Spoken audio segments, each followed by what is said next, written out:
నా ఏది నా అన్న పరిస్థితి ఎట్లా అయిపోయినా నాకు చాలా భయం వేస్తుంది నా సార్ని బాగా అడుగు కనుక్కున్నా ఈ హాస్పిటల్ కాబట్టి అదే హాస్పిటల్ అన్న తీసిపోదామన్నా ఫస్ట్ కనుక్కున్నా అన్న పరిస్థితి ఎట్లుందో. టెన్షన్ పడద్దు శివ, అంత టెన్షన్ పడితే ఎట్లా? లేదన్నా చూద్దాం, చాలా భయంగా ఉంది నాకు. అన్నిటికీ భగవంతుడు ఉన్నాడు, భగవంతుడు అన్ని చూసుకుంటాడు లేరా, ఏడ్చొద్దు. మనకు పెద్ద దిక్కున్నా అన్న. నా రాజు పేషెంట్ వాళ్ళు మీరేనా? సార్ పిలుస్తున్నారు రండి ఒకసారి.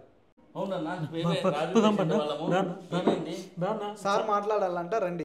సార్ మీతో ఏదో మాట్లాడాలంట రండి. సార్ భయమవుతుంది నాకు. నా భయపడద్దన్నా పానా, సార్తో మాట్లాడదాము పానా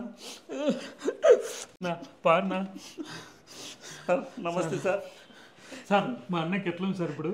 చెప్పండి సార్. బాబు, పేషెంట్కి మీరు ఏమవుతారు? సార్ నేను పెద్ద తమ్ముడిని, వీడు చిన్న తమ్ముడు సార్. ఎలా ఉంది సార్ మా అన్నకి? బాగున్నాడు కదా సార్? సార్ మా అన్న మాట్లాడుతున్నాడు సార్ ఇప్పుడు. ఏమో మాట్లాడచ్చు సార్, కలవచ్చు సార్ మా అన్నని. చూస్తాం సార్ లోపలికి పోయి ఇప్పుడు. సార్ సార్ ప్లీజ్ సార్ చెప్పండి సార్. మీరు బాబు కూల్గా ఉండండి, బాధపడద్దండి. మీ అన్నకు తలకు బలంగా గాయం కావడం వల్ల బ్రెయిన్ డెడ్ అయింది కాబట్టి బ్రతికే అవకాశాలు చాలా తక్కువ. సార్ ఏం మాట్లాడుతున్నారు సార్? సార్ అట్లా అంటాడు సార్. సార్ ఎట్లాగానే మా అన్న బతకాలి సార్. సార్ మీ చేత కాకపోతే చెప్పండి సార్, మేము వేరే హాస్పిటల్ తీసుకుపోతాం. డబ్బుల గురించి సమస్య లేదు సార్, ఎన్ని లక్షలు ఖర్చు అయినా మా కుటుంబం పెద్ద సార్, మేము ఆయన బతికించుకుంటాం సార్. మీ చేత నచ్చిందో కదా చెప్పండి సార్.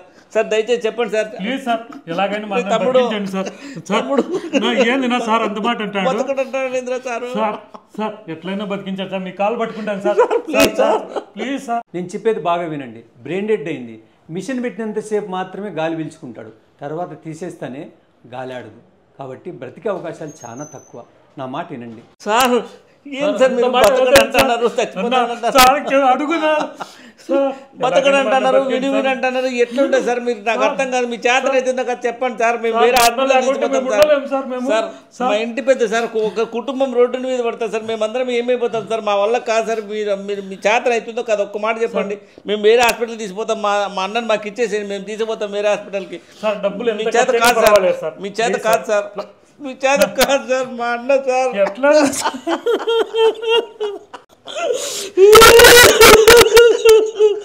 బాబు కూల్గా ఉండండి, ఎమోషన్ కావద్దండి.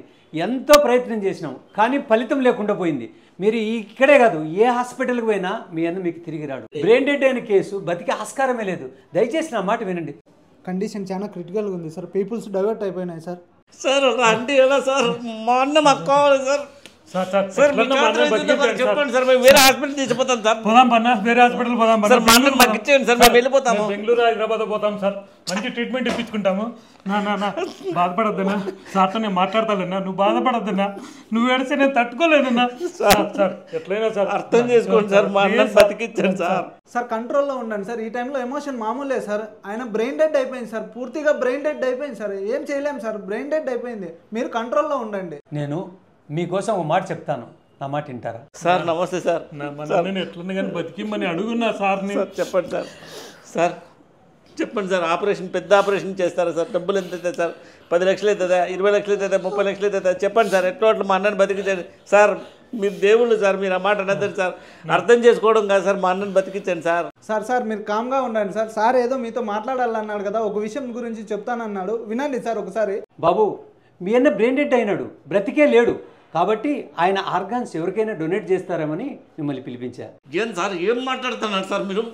నాకు అర్థం కాదు. మా అన్నను బతికించాను సార్, ఎంత ఖర్చు అయినా పర్వాలేదు, ఆపరేషన్ చేసి మా అన్నను బతికించాను సార్ అని నేను అడుగుతా అంటే, ఆర్గాన్స్ అన్ని వేరే వాళ్ళకి ఏంటి, అవయవదానం చేయండి, ఎవడెవడికి అవసరం ఉందంటారు. మా అన్న సార్, మా అన్న మాకు కావాలి సార్. మీకు చేతన అయితే కదా చెప్పండి, చెప్తాను.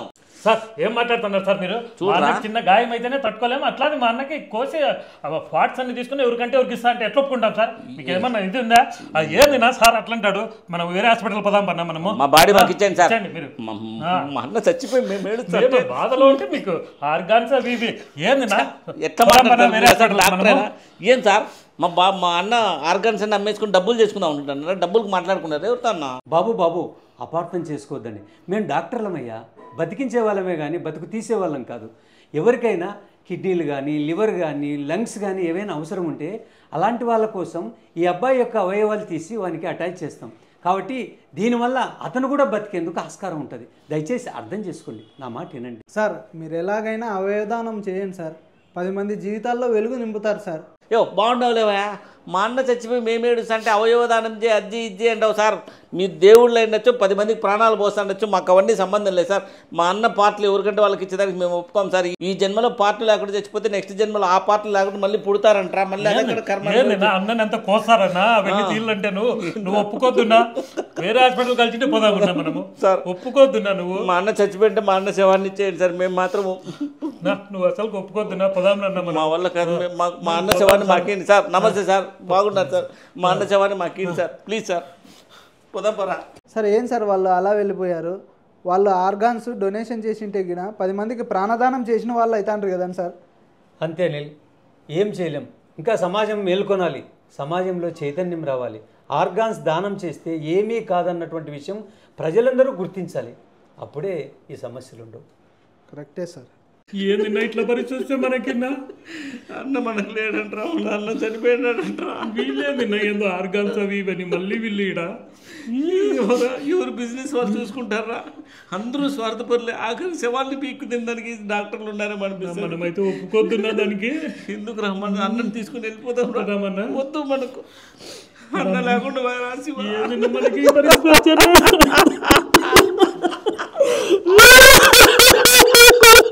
ఏమండి, నా కడుపు నొప్పి ఎక్కువగా ఉందండి, డాక్టర్ దగ్గరికి పిలుచుకెళ్ళండి. దానికి ఎందుకు అంత ఆలోచిస్తాను? కొద్దిగా సొంటిని కొద్దిగా వాము వేసుకొని నీళ్ళలో కలుపుకొని తాగు, బాగా ఉడుకు నీళ్ళలో తగ్గిపోతుంది. కానీ ఏదో ఒళ్ళు బాగాలేదని చెప్తాంటావు ఎప్పుడు. ఆ సొంటి నీళ్ళు వాము కలుపుకొని తాగుపా. రోజు చేసుకుని తాగుతున్నానండి, అయినా కూడా తగ్గలేదు. ఎప్పుడు ఇదే మాటే, పిలుచుకోపో అంటే పిలుచుకోపోవు. తాగుతానువా? ఎందుకు తగ్గలేదబ్బా? సర్లే, ఓ పని చేద్దాం. రేపు డాక్టర్ దగ్గరికి పిలిచిపోతాను, టెస్టింగ్లు అన్నీ చేపిద్దాంలే. సరేనా? ఇలా ఉంది సార్ నా భార్య రిపోర్టు. ఏమైందో చూసి చెప్పండి సార్, చాలా టెన్షన్గా ఉంది సార్, ప్లీజ్ సార్. బాబు, మీరు నెగ్లెక్ట్ చేయడం వల్ల జబ్బు బాగా ముదిరిపోయింది. 2 కిడ్నీలు ఫెయిల్ అయ్యాయి. మీరు అర్జెంటుగా కిడ్నీ ట్రాన్స్ప్లాంటేషన్ చేసుకోవాలి. అంతవరకు డయాలసిస్ మాత్రం చేసుకుంటే బాగుంటుంది. అట్లీస్ట్ వారానికి 2 సార్లు అయినా డయాలసిస్ చేసుకోవాలి. ఫుడ్ రిస్ట్రిక్షన్, డైట్ రిస్ట్రిక్షన్ ఉండాలి. ఉప్పు కారము అన్నీ తగ్గించాలి. ఏం సార్ కిడ్నీలు ఫెయిల్ అయినాయా? ఏంది నువ్వు చిన్నప్పటి నుంచి ఏ ఎగ్జామ్ రాసినా కూడా ఫస్ట్ క్లాస్లో పాస్ అయినావు, ఇప్పుడు కిడ్నీలు ఎట్లా ఫెయిల్ అయినాయి? అదేమన్నా చేత్తో రాసేదే ఎగ్జామ్ పాస్ అయ్యేకి, కిడ్నీలు లోపలే ఫెయిల్ అయిపోయినాయి. సరే సార్, ఏం చేయాలి సార్?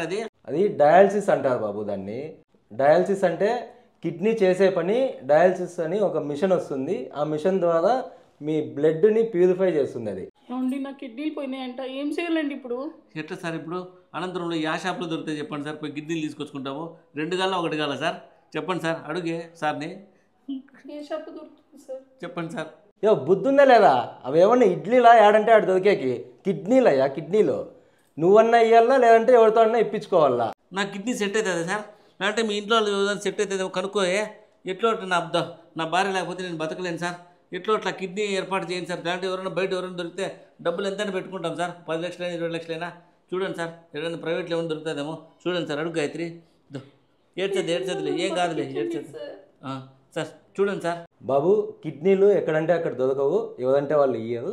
భర్తగా నువ్వు ఇవ్వచ్చు, లేదా వీళ్ళ రక్త సంబంధికులకి ఎవరికైనా బ్లడ్ మ్యాచ్ అయితే వాళ్ళైనా డొనేట్ చేయొచ్చు. నాది కానీ వీళ్ళ బంధువులు కానీ సెట్ కాకపోతే నా భార్యకి నాకు దక్కదా సార్? మనిషి లేనట్టేనా సార్? ఎట్లా సార్ బతికించుకోవాలి సార్? నా భార్యని బతికించండి సార్. సార్ మీకు కాళ్ళకు మొక్కుతాను సార్, ప్లీజ్ సార్. బాబు, నువ్వేం టెన్షన్ పడద్దు. జీవన్ దాన్ అని ఒక గవర్నమెంట్ రిజిస్ట్రేషన్ ప్రోగ్రామ్ ఉంది. అందులో రిజిస్టర్ చేసుకుంటే ఎవరైనా చనిపోయినప్పుడు వాళ్ళ అవయవాలను తీసి మీకు అమర్స్తారు.